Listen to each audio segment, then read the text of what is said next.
We watched. It's a good idea.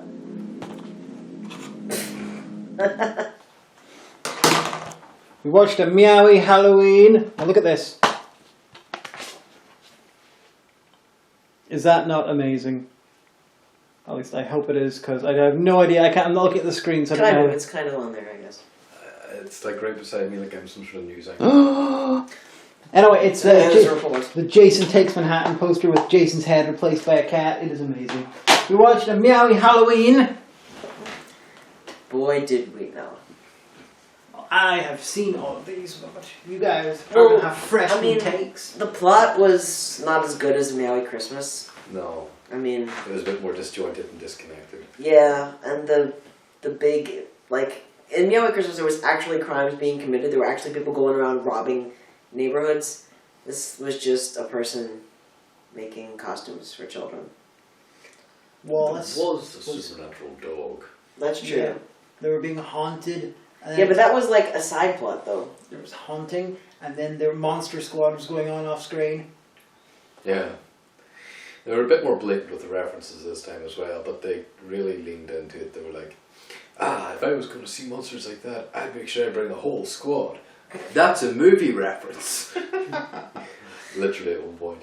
Yeah, but I wonder how much of the target audience will be old enough to have seen that, or to seen, like, you know... This is the target audience for this film. Yeah. This one here. No, but, like, I meant, like, 25-year-olds. Yeah, this is, you guys sort of, you put it right when you said this is basically like a film version and sort of you show skits, but like high end. Oh yeah. Only the best. Yeah, well, it's not crappy skits like ours, you know, that one would be crappy and bad, but it's very witty and it's good. Don't put yourself down, I've invested hundreds of hours into watching your content. I'm very down, I mean, look at me, I'm shorter than all of you, I'm so small. I get to be tall today. Yeah, that's true. There was a time, like, we'd spent 8 hours filming. Which was the one where I had to wear armor? Oh, that was Bitch Slap. I mean, that wasn't even the review, that was just the intro. Oh, it took like all day to film, and I was like, these really great armor pauldrons, I'll wear these all day. This will not in any way become painful in any kind of fashion. Try wearing the one nude underneath. That's a good point. The longest review thing we ever did took 7 or 8 hours, and it was Condor Man. We started at like 4 or 5 in the afternoon, we didn't stop till midnight. Jesus. That was filmed in the living room of a house I lived in while the camera was standing on top of an upside down armchair. Yep. That's how you do it. Anyway. What about God of Vampires? That took a really long time. That took days. The running intro part took a few hours, yeah. But the rest of that was fairly smooth. That's true. But I like this one. You're right. This one is more disjointed. The other one was more coherent. But you know, it's still good fun. Silly amusement. Yeah, it is. It is definitely made tongue firmly in cheek. Oh yeah. See, I like when you make me watch horrible movies. I like the ones that they're like, yeah, we know what we're doing. We're doing this on purpose. We're just trying to have fun. You paid for it, so there you go. Not like the ones where like they actually do think it's like high art, or they're like delivering a message about the Lord or something like that. Like all the evangelical ones. Well, not the Mormon ones. The Mormon ones are pretty well made. Yeah, the Mormon ones tended towards actual filmmaking first. It's the evangelical ones that unfortunately tend towards message first, quality second. Have you heard the good news about Meowy, our Lord and Savior? So this one, the house is being haunted by some sort of a monster thing, and so... Really good puppet, though. The ghost of his dead dog, I believe? Or a dog that died on his watch. I don't think he actually owned the dog, because he mentioned in the first one that a dog, died. It died in an explosion. So he died. There was an explosion and everything. So that's happening. And Whiskers, the cat, is convinced that it's ghosts. But Alex Jones doesn't believe in ghosts, so she decides he's a hack, and so she starts watching like a ghost hunting topless guy with a very unique facial hair, chest hair, and then he was basically a werewolf. Like legit, this guy's real like body hair, but then he had a big fake beard on, and I didn't understand that. So Whiskers gets the copy of the Necro Meowy Con in order to try and stop the ghosts that are in the house. And then it turns out that actually all of that was just being orchestrated by a hedgehog Named Pam. Pammy, Yeah. whose kid was sort of put in water and didn't like it, which is a reference to Pamela Voorhees and Jason Voorhees, her son. Oh, I thought it was Gremlins. No, it was Friday the 13th Part 1 reference, because in the first film, Mrs. Voorhees was the killer and Jason was dead. Oh. He'd been drowned. I knew that. The twist ending, Jason comes out of the water and is still alive. Spoilers. Oh, I'm sorry, it's older than all of us. No, it's not. Friday the 13th Part 1? Well, when was that? 1979, I think. Okay, by like a few months. Okay, so it's either older than you or same age as you. Okay, fair play.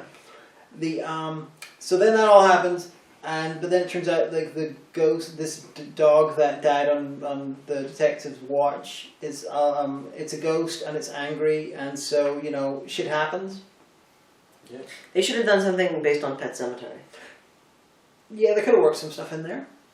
And at the same time, the detective, being a bumbling detective, he thinks that a woman living nearby is creating monsters when she's a costumer and she's just making them Halloween costumes. As you do. Unexpected LGBT plus reputation. Yeah, Reputation, the representation. joke from the previous ones continued where he's Aye. like flirting with the girl and she's like, "This is my husband." And that's when he starts flirting with the girl. "This is my wife." He's like, that was It's great. like, oh no, I will never have a relationship. Of course, all this will set up eventually for Whiskers to be turned into a human and for them to end up together. Oh no. I don't like it. I don't want that. Am I joking? Probably not. We'll see. I don't know with you. Yeah. Necro Meowy Con was like far from the best play on that I've ever heard. Necro Nyanakan. And still, it's one of my favorite. Necro puns of all time. Nyanakat. One of my favorite puns of all times is Terry Pratchett's take. It's the Necro Telecommunicon. Oh yeah, pretty much. I mean, that's Twitter, isn't it? These are not very, very long, so there's not very much. Yeah, I feel like I like my usual like backseat critique banter, just kind of like, well, I mean, it does what it says in the tin. It's fluffy and it's silly and it's ridiculous. There's a cat. It has the charm of old YouTube with Yeah. a bit more updated production value and a bit more thought put in. Yeah, if this was like 2007, we'd always be like, oh my god, have you seen like the newest Meowy video? It was so funny. Except these are came out 10 years later, but it's the pastiche. It's like retro filmmaking of early YouTube. That's an interesting way of looking at it. It's a good description. Yay. I made a smart comment. Yes, you did. This makes me think that someday like film cinema will be like Charlie Chaplin and like, what was the kid who was always crying about Britney Spears? Oh, Chris something. Yeah. yeah, Or like Fred. No. Chris Crocker. Yeah, that's it. Yeah.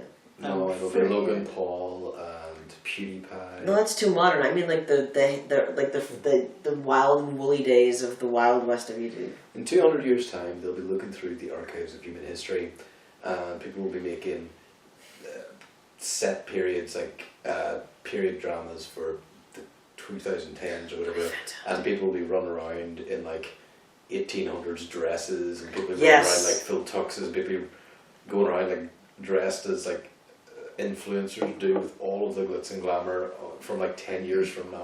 Or like, all or like, interchangeably. or like somebody done up like 1940s, everything like Stetson. And a teddy boy. No, with a mullet. With a mullet. YouTube, I don't think YouTube ones would survive that long because there's no hard copies of it. Digital stuff is so easy to remove, to destroy completely. I mean, the internet, everything, we make the joke that everything's forever on the internet. However, That's not true. when you've got the actual... Especially when you don't know what to Google for. If YouTube deletes it, that's gone. So it's unlike stuff that has hard copies, that's less likely to survive. I was more making a comment about how anthropology, the way we do it now, if we watch a period piece and we're like, oh, those costumes are all really interesting, but if somebody from that actual time period is here, it'd be like, No big oh, deal. why is he wearing a dinner jacket with afternoon trousers? Like, Yeah. Oh yeah, definitely. And the reason why films actually made at a time period look like they're from the time period compared to ones made later on is because ones later on will put things from that year or that couple of years. Usually they'll deliberately try to, they'll fuck up, but they try to do that. While films made at that time, will have people will have clothing from multiple years before that because not everyone's equally fashionable. yeah. And Or like those pictures that you see, like they're colorized or like, color adjusted of like, stuff from like the 1910s. but because it's in color and it's like been HDified, you're like, oh, that looks like someone dressed up like that. That's not really the person. Yeah, because we're not used to seeing that in HD. Yeah. Makes me wonder how long it's going to be before people, for like, you know, kids now and their kids and their grandkids, like the past is just in color but it's like fuzzy. Sepia toned. But yeah, no, but then like the Or ancient VHS. past. No, but then like the ancient past is in black and white. Yeah. I'm just wondering how long it's going to be before I see a flashback in a film in sepia tone that's in my lifetime. Despite I want the fact that means nothing just because somebody's got that used to using the sepia tone as shorthand for old. 1983. Anyway, this was yet another charming Meowy It's two. film. It's 2 more. Going on to 3 now. What's 3? Patrick's Leprechaun? Day. I Yeah. wonder if they're going to do anything about Leprechaun. Well, this is what it means, because the first one's at Christmas, second one's at Halloween, which means the next year, which means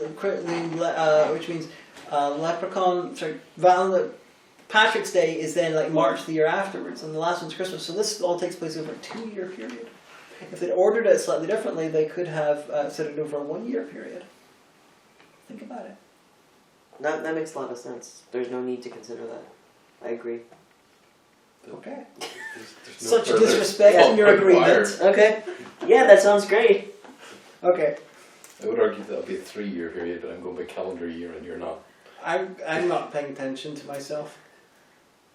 Goodbye, everybody! Goodbye. YouTube. It's great.